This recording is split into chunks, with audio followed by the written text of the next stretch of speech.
A young boy confides a vision to his father. He sees 11 planets, the sun and the moon, converging and bowing down to him. This is the opening of Surah Yusuf, a chapter described as the most accurate history. The boy's father, Jacob, recognizes exactly what this means. His son is destined for prophetic authority. He immediately warns Joseph to keep this vision a secret, fearing that such a grand destiny will provoke his brothers to scheme against him.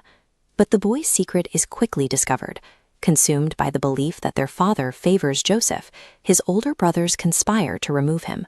They lure him into the wilderness and throw him into the dark bottom of a dry well to be picked up by a passing caravan. The brothers return home that night weeping. They present Jacob with Joseph's shirt, covered in fake blood, claiming a wolf devoured his son. Jacob sees through the deception immediately. He recognizes the lie and commits himself to sabr jamil, or beautiful patience, a state of endurance where one directs their grief and reliance entirely toward God. The boy who saw the stars bowing to him is now buried in the dirt. How does a divine promise survive when the immediate human response is a calculated attempt to destroy it? Joseph is pulled from the well only to be sold into Egyptian slavery for a handful of coins. He is purchased by a high-ranking governor, and as he matures in this lavish household, he is granted deep wisdom and knowledge. This new environment brings a different kind of danger. The governor's wife becomes infatuated with him.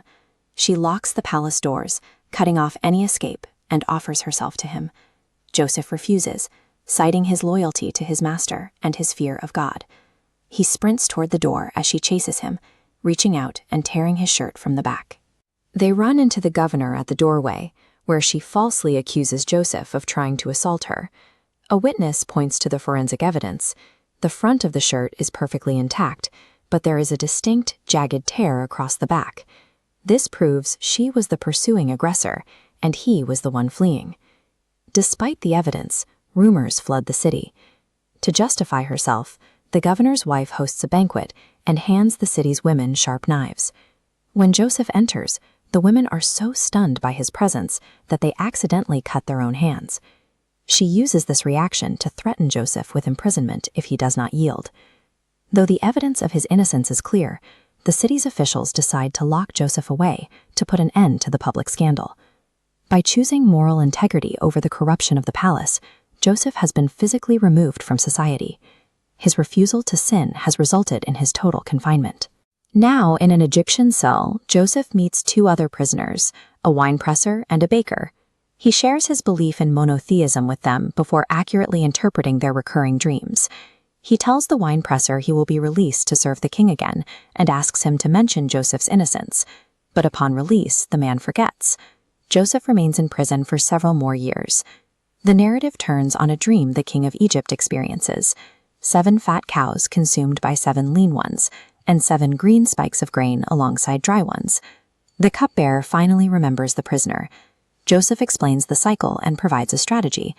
This chart maps the 14-year cycle hidden in that vision: 7 years of agricultural abundance, followed by 7 years of severe famine. Egypt must store the surplus grain during the years of plenty to create a reserve that will sustain the nation through the collapse. The king orders Joseph's release, but Joseph refuses to leave until his name is cleared. The women, including the governor's wife, are summoned and publicly confess the truth about Joseph's innocence. With his reputation restored, the king appoints Joseph to manage the entire national grain supply and the storehouses of Egypt. The years spent in the prison cell placed Joseph in the direct path of the king's inner circle. This confinement was the specific mechanism that allowed him to save the nation from starvation and ascend to a position of leadership. As the famine devastates the region, Joseph's brothers travel to Egypt to request grain. They stand before the very brother they betrayed, but they do not recognize him. Joseph provides their grain, but adds a strict condition: they will receive no more provisions unless they return with their youngest brother, Benjamin.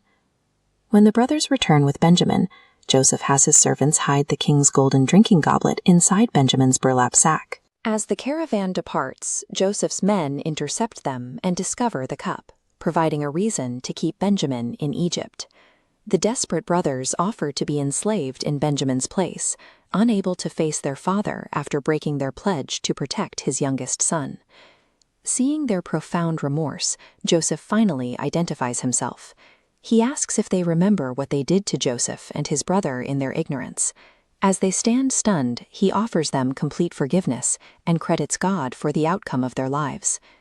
Joseph tells his brothers to take his shirt and place it over their father's face. The same type of garment used to fake his death now becomes the means to restore Jacob's sight, which he had lost from years of grieving. The entire family journeys to Egypt. Upon arrival, he elevates his parents, and his brothers fall prostrate before his royal throne. The vision Joseph had as a young boy is now realized. The very acts of betrayal, slavery, and imprisonment that were intended to erase him became the exact path that led to his fulfillment.